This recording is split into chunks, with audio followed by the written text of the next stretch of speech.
Boa noite a todos. Prazer vê-los aqui, tão animados, despertos, né? Depois de longos dias de trabalho, mas você está aqui cheio de ânimo, cheio de energia. Me lembro até de um pastor que, pregando um sermão, percebeu que o esposo de uma irmãzinha dormia no ombro dela, né? Até pingava assim. Ele ficou muito irritado. Ele falou: irmã, parou o sermão, acorda o seu esposo, por favor. Ela falou: não, quem colocou ele para dormir foi o senhor que acorde, né? Mas aqui é o prazer ver os despertos, né? Que bom, animados e não vão dormir, eu espero pelo menos. Eu hoje, então, na sequência, pretendo falar a respeito um pouco sobre o sábado, mas o sábado em Cristo, claro, como eu falei da lei, em Cristo, a diferença entre amor e moral. E, então, cabe também falar um pouquinho sobre o sábado dessa perspectiva que eu falei da lei também. E na última quarta-feira, que é a próxima, então vou voltar a falar sobre o aspecto mais... Então, justificação e santificação são dois aspectos fundamentais da doutrina da salvação. E a lei e o sábado se relacionam mais com o aspecto prático, né, comportamental. E o último, voltar a falar do aspecto mais da justificação, da aceitação, cujo título é a certeza em Cristo, que é, sem dúvida alguma, fundamental para você ter uma compreensão saudável, uma experiência saudável da salvação. A respeito do sábado, especificamente, eu vou começar em Gênesis 2, verso 1 a 3, onde diz que assim foram, pois, acabados os céus e a terra e todo o seu exército, e, havendo Deus terminado no dia 7º a sua obra que fizera, descansou nesse dia de toda a sua obra que tinha feito, e abençoou Deus o dia 7º, santificou, porque nele descansou de toda a obra que como Criador fizera. Então, algumas coisas, na verdade várias, né? E no nosso meio, não é diferente, na nossa época, há coisas que apontam para além de si mesmas, né? Por exemplo, quando eu fiquei noivo da irmã Marlene, que está por aí, estava ali, enfim, não está por ali. Nós botamos esse negócio aqui no dedo. Então, o que representa isso aqui? Representa um pacto de amor entre duas pessoas. Então, esse pedacinho de metal aponta para uma realidade muito maior do que ele mesmo. Ele em si mesmo não significa muita coisa, mas se você entende o que ele significa, né, faz sentido carregá-lo no dedo. Por quê? Porque você entende o que ele representa. Se não houver um pacto de amor, não faz sentido você ter uma aliança no dedo. Se você está lá no Japão, sei lá, nos países árabes, e se depara com uma bandeira do Brasil, naturalmente você vai pensar na pátria, Brasil. A bandeira aponta para algo muito maior do que ela mesma. A realidade pela qual ela aponta não é ela, mas aponta para uma realidade que é muito maior e tem muito significado para você, caso você entenda o que ela quer dizer. Bom, na Bíblia não é diferente. Você tem, por exemplo, a matança de cordeiros. Aponta para uma realidade muito maior do que o ato de matar cordeiro. Apontava para Cristo na cruz. Então, a realidade é muito maior. O cordeiro não perdoava pecado, não resolvia o problema de quem matava o cordeiro, mas, né, apontava para um substituto no lugar do pecador. A mesma coisa eu poderia dizer do ofício do sacerdote, o sacerdote oficiano. Tudo que ele fazia apontava para uma realidade superior.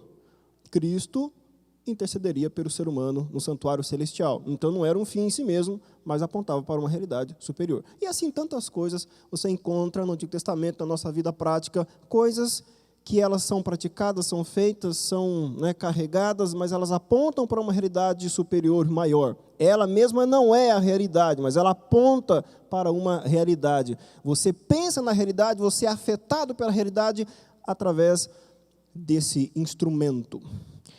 Bom, então a primeira vez que Deus pediu para alguém se lembrar do sábado, que é em Êxodo 20, Deus também não deu o sábado como um fim em si mesmo. Se você ler o que está na tábua de pedra, você vai ver que a pedra manda você lembrar daqui, do Éden. Ou seja, o sábado não é um fim em si mesmo, ele aponta para uma realidade. E a realidade que ele aponta é a realidade da perfeição. Eles deveriam sempre se lembrar daquela perfeição. Então, aqui no Éden, a situação era a seguinte: a criação era absolutamente perfeita, em primeiro lugar. Aquele dia, Deus passou pessoalmente com eles o dia inteiro, em segundo lugar, e o homem era imortal, tinha a imagem de Deus, conseguia desfrutar da presença de Deus tal como ele era, conseguia desfrutar da criação perfeita, ele também era perfeito, então ele conseguia desfrutar da criação perfeita. Imortal, criação perfeita, na própria presença de Deus. Após o pecado, claro, essa realidade desapareceu, não tem mais criação perfeita, não tem mais presença real de Deus, não tem mais imortalidade. Então Deus deu algo para apontar para essa realidade. O sábado deveria permanecer, sendo praticado. Para quê? Para se lembrar que Deus criou, fez tudo perfeito, muito bem. E qual a razão de você se lembrar de algo que já se perdeu, já se foi? De vez em quando eu encontro pessoas constantemente se lembrando de algo que se foi. Um cidadão um dia me abraçou e chorou intensamente, diz: olha, mas eu lembro dela todos os dias, eu sei que tem. Eu falei: mas ela se foi, mas eu amo assim mesmo, lembro assim mesmo. Alguns, seria esse o propósito, ficar lembrando de uma perfeição que não existe, se foi, acabou, só para lembrar por se lembrar. Bom, já no Antigo Testamento, Deus prometeu que aquela perfeição voltaria. Livro de Isaías, e de maneira mais explícita no Apocalipse, a perfeição vai voltar. Ou seja, de novo Deus habitará conosco, de novo a morte não vai existir, seremos imortais, de novo o mundo haverá novos céus, nova terra, tudo será perfeito. Então, qual o sentido de eu relembrar uma perfeição perdida? Bom, porque essa perfeição vai voltar. Na medida que o sábado me faz relembrar a perfeição, ele, na verdade, está apontando para aquilo que Deus fará no futuro. E Paulo uma vez falou, entre outras coisas, o sábado é sombra de uma realidade futura. Não é a realidade, ele aponta para uma realidade, não é um fim em si mesmo. O propósito dele é outro, é apontar para uma realidade plena e perfeita. Por exemplo, a Páscoa teve o mesmo significado. Saíram do Egito para comemorar a saída do Egito, comiam o cordeiro pascual, enfim, para relembrar a Páscoa. Cristo veio, diz o Paulo, Cristo é a nossa Páscoa, e Cristo substituiu a Páscoa pela ceia.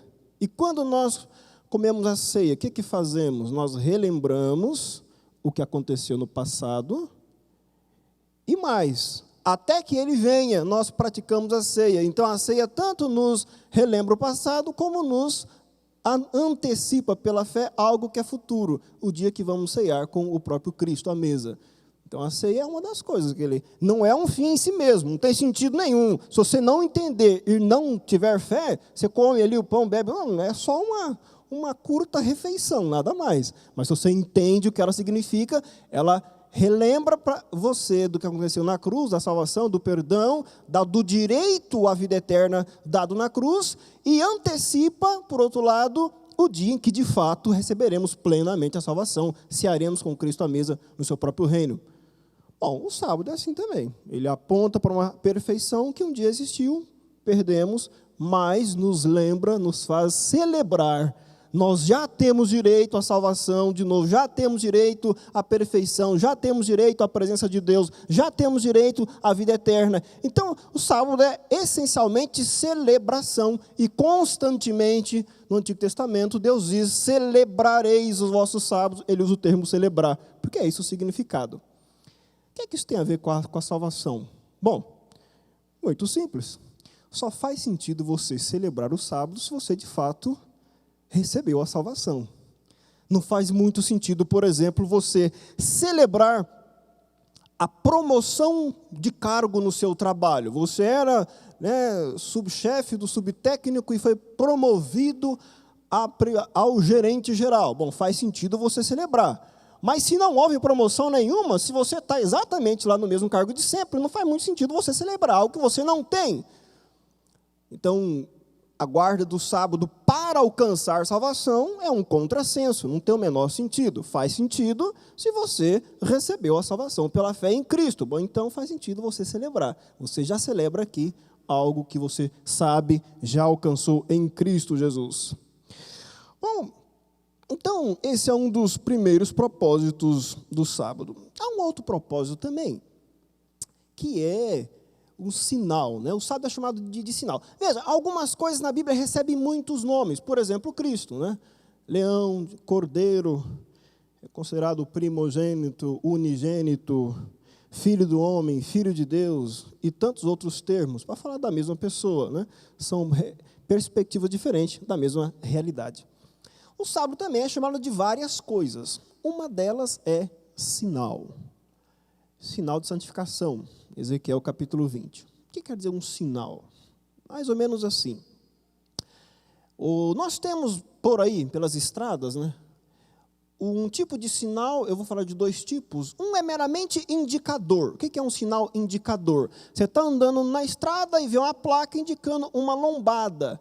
Então, se ele está indicando que existe algo ali, é um sinal, indica para alguma coisa, alguma realidade. Mas há um outro tipo de sinal. Por exemplo, o indivíduo estava brigado, enfim, resolveu fazer as pazes. Então, dão as mãos, sinal de amizade. Dar as mãos é sinal de amizade, mas não apenas é sinal de amizade. No ato de apertar as mãos, eles comunicam a amizade, eles experimentam a amizade. O beijo pode ser símbolo de amor. E não me olha assim. O beijo é símbolo de amor. Mas quando um casal se beija, né, entende-se que comunica amor, experimenta amor. O que é um sinal de santificação? O sábado é usado como um sinal, um símbolo real, um símbolo que não apenas indica santificação. Quando você o entende, o experimenta, você recebe santificação. Acontece santificação em você, quando você, de fato, celebra o sábado na intimidade com Deus. Então, não é um sinal meramente indicador, você tem que parar. É mais do que isso, você deve experimentar o que ele indica, santificação. Mas esse é o porquê, um dos porquês, né, guardamos o sábado. Aliás, se você pensar, a primeira coisa chamada santa na Bíblia é o sábado. Antes de dizer que Deus é santo, a primeira vez que a palavra santa apareceu na Bíblia foi para dizer, essa porção de tempo aqui é santo. A primeira vez que a palavra santa aparece na Bíblia se refere ao sábado. E mais, se você pensar, vamos pensar o sábado sendo celebrado no planeta todo. Devido ao fuso horário e o formato do nosso planeta, a cada hora, né, a partir do pôr do sol de sexta-feira, o sol está se pondo em algum lugar do planeta, né? A cada hora, durante as 24 horas. Então, caso os seres humanos celebrem o sábado, durante as 24 horas do sábado, alguém estará celebrando, cultuando, adorando a Deus, durante as 24 horas do sábado, dado, né, a cada hora o sol está se pondo. Ou seja, no sábado, se celebrado, ele é o dia em que a terra mais se parece com o céu, porque lá também, de acordo com a Bíblia, constantemente se celebra, se canta louvores a Deus. Portanto, o sábado tem muitas razões de ser. Mas a minha ênfase não é tanto sobre as razões de ser, eu queria, na verdade, refletir um pouco sobre o como guardá-lo de maneira prática. Veja, eu queria que você folheasse aí rapidinho na sua Bíblia, João capítulo 9. E João 9, há vários versos, na verdade, que dizem mais ou menos a mesma ideia, a mesma coisa. Mas João 9,16 diz assim, por isso algum dos fariseus dizia, esse homem não é de Deus, porque não guarda o sábado. E aí dizia outros, como pode um pecador fazer tamanho? Então, da perspectiva dos judeus, Jesus não guardava o sábado. João capítulo 5 agora, versículo 18. João 5, versículo 18, diz assim, por isso, pois os judeus ainda procuravam matá-lo, porque não somente violava o sábado, mas também dizia que Deus era seu próprio Pai, fazendo-se igual a Deus. Ou seja, ele blasfemava.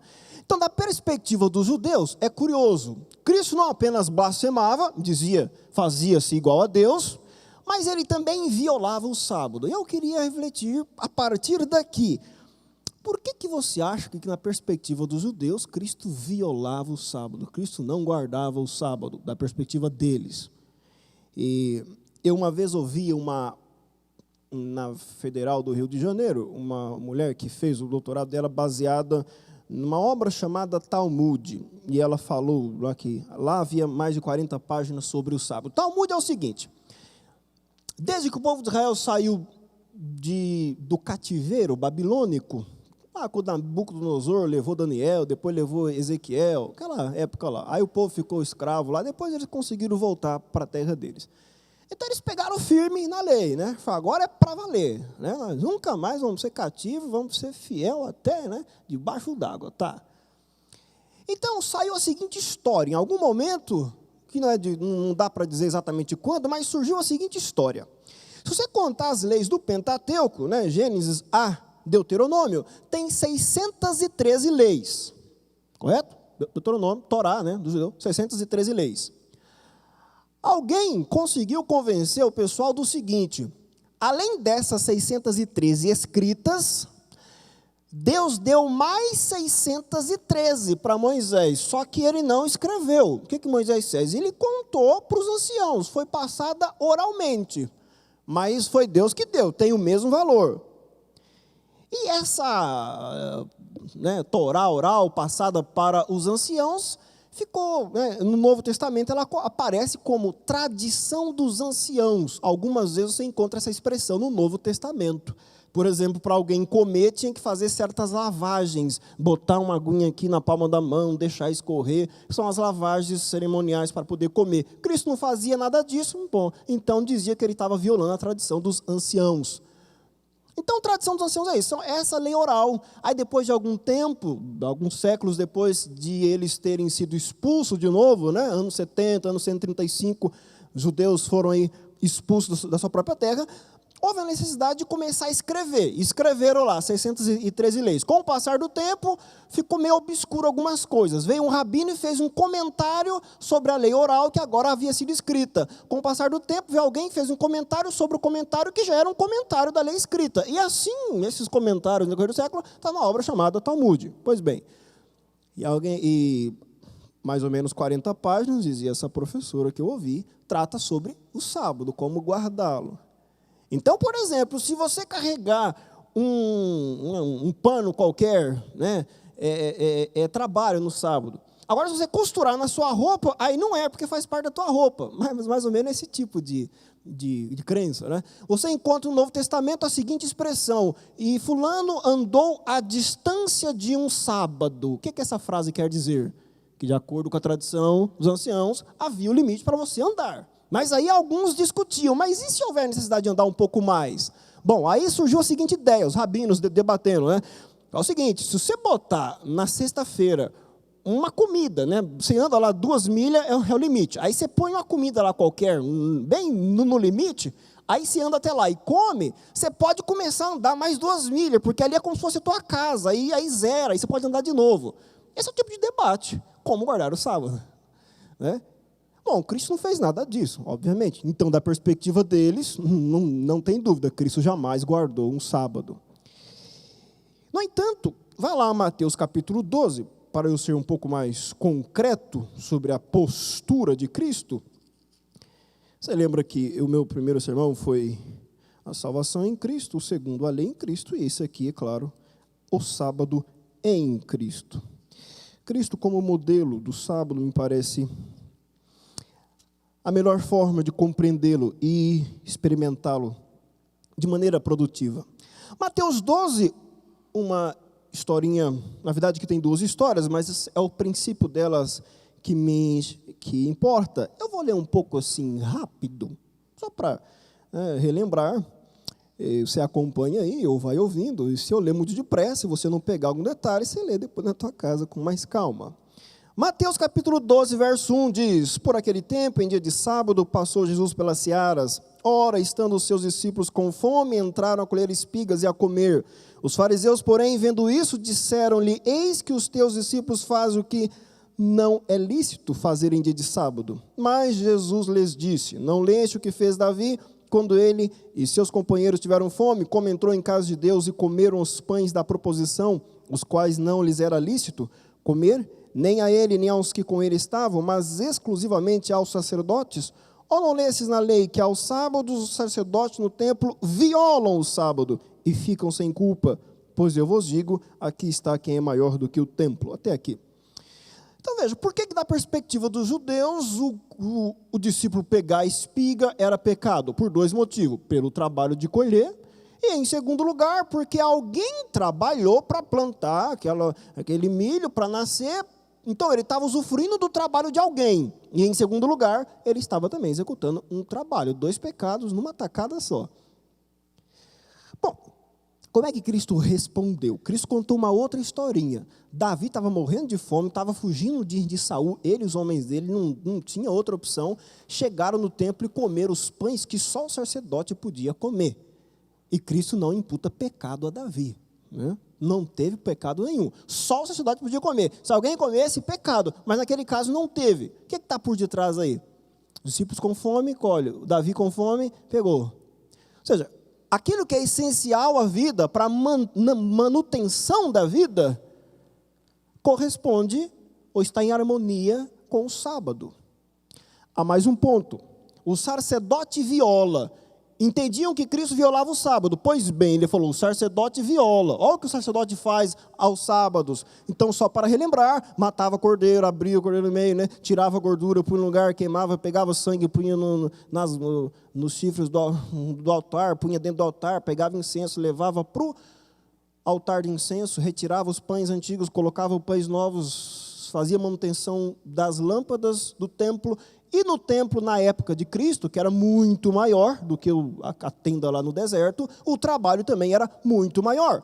O esforço era grande. Porém, havia sido prescrito, como disse Cristo, na própria lei, ou seja, na própria Torá. Eles faziam aquilo para cumprir o interesse divino. A ação de Davi e dos discípulos foi feita para atender às necessidades essenciais. A ação dos sacerdotes era praticada para cumprir o interesse divino. Há mais um ponto. Na história seguinte, que eu não vou ler, apenas citar, Cristo cura um homem, que é do verso 9 ao verso 13. E perguntam a ele, mas é lícito curar ao sábado? E Cristo dá um exemplo. Olha, qualquer um de vocês, se vê uma ovelha dentro do buraco, vocês tiram, né? Faz esforço, né? Pois bem, quanto mais vale um homem do que uma ovelha? Então ele curou o homem. E ele acrescentou, no sábado é lícito fazer o bem. Está falando do bem ao outro. O bem que atende às necessidades do outro. Ou seja, como é que se pratica o sábado da maneira que Cristo praticou?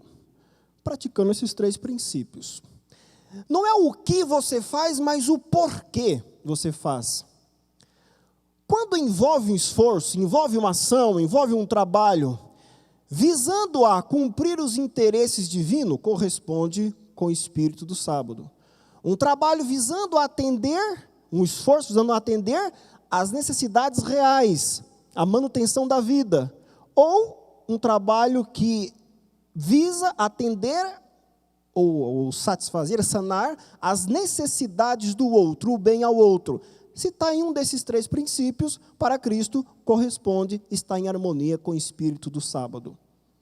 O que você não deveria fazer? Quanto ao princípio, eu estou falando. Qual é o princípio que você deveria seguir para lhe dizer o que não fazer? Bom, e o que na prática, Cristo também não foi para a carpintaria, nem os discípulos para a pescaria. Qual é o princípio? Isaías 58, 13. Depois você lê em tua casa. Lá diz, como não profanar o sábado? Profanar é aquilo que é santo. Você pega aquilo que é santo, separado, e usa de modo comum. Isso é profanar. Então, Belsazar, lá na Babilônia, pegou as taças do templo, eram santas, era do templo de Jerusalém, o avô dele havia levado para lá. Ele pegou as taças, que eram santas, e usou para dar um banquete. Usou de um modo comum. Então, ele profanou. Naquele mesmo dia, apareceu uma sentença na parede, escrita por mãos invisíveis, e ele foi morto. Profanou. Profanar é isso, usar o que é santo de modo comum. Como é que você profana o sábado? Então, Isaías 58, 13, faz algumas afirmações. Você não deve seguir teus próprios caminhos, fazer tua própria vontade, cuidar dos teus próprios interesses. Em uma palavra, qualquer esforço, pequeno que seja, para satisfazer simplesmente teus próprios interesses, quem ganha no final das contas? Você só, ninguém mais. E não é essencial à vida. Você ganha mesmo, você tira a vantagem no final das contas. Bom, é isso que você não deve fazer aos sábados. O que você deve fazer seguindo Cristo? Aquilo que é do interesse divino, aquilo que é do benefício real do outro, aquilo que atende às necessidades reais à vida. Então, se você for, por exemplo, a um hospital adventista, aqueles que fazem internações e funcionam aos sábados, você vai ver que não deixamos ninguém morrer lá, porque é sábado. Né? Alguém chega lá com apendicite lá que, né, venceu o prazo, tem que tirar. Né? Então, nos hospitais adventistas que atendem e fazem cirurgia, ninguém morre por causa disso. Agora, é possível, se alguém chega lá, ó, eu estou com a verruga no dedo, está muito feia, dá para você tirar? Bom, aí não corresponde, né? Aí não é essencial. Imagine você, aliás, me lembro aqui, uma vez, lá no interior de São Paulo, Botucatu, a gente tinha 4 pessoas cantavam, né? A gente chamava de quarteto porque não tinha, era 4 pessoas, não que houvesse harmonia, e que, enfim, né? Bom, o nome do quarteto é, né, A Misericórdia Nos Basta. E aí, o ensaio era às 2 horas, deu quase 3 horas, e o primeiro tenor não chegava de jeito nenhum. Aí, quando ele chegou, finalmente, às 3h30, a gente, amorosamente, né, perguntou, explica ou morre? Né? Uma boa explicação. E aí ele falou, não, é o seguinte... Depois do almoço, eu com minha esposa fui visitar uma família, muito simples, do outro lado da cidade. E dizia ele, as crianças importunavam a mulher para a mãe dar comida. Umas 3, 4 crianças importunavam a mãe para dar comida. E eles, percebendo que aquilo era tão intenso, eles interromperam, né, o que eles estavam falando, falaram, não, pode dar, né, comida para a criança, a gente aguarda, a gente quer trabalhar. Aí, por causa disso, a mulher teve que falar. Ela falou o seguinte... Na verdade, a gente não tem nada assim para dar para as crianças. E o que a gente tinha aí, né, que o almoço nosso, o gás acabou bem na hora que eu estava fazendo. Então, a gente está sem almoço até agora. Bom, então o que eles fizeram? Ele tinha que ir para o ensaio do quarteto, mas já estava quase na hora, era só uma visita rápida. O que ele fez? Foi com a esposa até o mercado, comprou gás, comprou um bocado de coisa para as crianças, voltou lá, entregou para eles. Daí ele veio para o ensaio, por isso chegou atrasado. A gente perdoou ele daquela vez. Agora imagine um fariseu da época de Cristo passando em frente ao mercado e vendo o primeiro tenor do quarteto fazendo uma compra ao sábado, bujão de gás, bolachinha, leite de ninho, um monte de coisa assim. O que ele vai pensar? 2 pecados numa tacada só. Primeiro, porque está comprando. Segundo, alguém está trabalhando para ele poder comprar. Quer dizer, pelo menos 3 anos de disciplina, né? No mínimo, para começar. Agora, da perspectiva de Cristo, quer dizer, não é o que ele está fazendo, mas o porquê ele está fazendo. E o que ele está fazendo, o porquê ele está fazendo aquilo, corresponde com o princípio do sábado. Entende como é diferente o sábado de Cristo e o sábado farisaico? O sábado farisaico, como não tem princípio, tem uma lista de 170 e tantas coisas que não pode fazer. Fez, pecou, já era. Não importa o porquê, não tem nada de porquê. Fez, não pode. Inferno, fogo do inferno em você, e acabou. O sábado de Cristo é diferente. O sábado foi feito por causa, para benefício do homem. O indivíduo é pedreiro. Então, ganha lá R$150 de diária, né, para ser pedreiro. Aí você passa em frente à casa dele, um dia, ele está lá na casa do vizinho sentando tijolo, é sábado de manhã. Até com roupa social. Quer dizer, o que você vai pensar? Então, depende, por que ele está lá, né? Vamos supor que à noite bateu um vento tão forte que derrubou lá um pedaço da parede. Ele ia sair para a igreja de manhã, viu a situação do vizinho, ele sabe e pode resolver, pegou a colher, pegou o cimento e começou a sentar o tijolo. Bom, é diferente. Agora ele poderia estar fazendo para ganhar 150 no final do dia. Bom, aí também é diferente. Então não é o que ele faz, mas o porquê ele faz.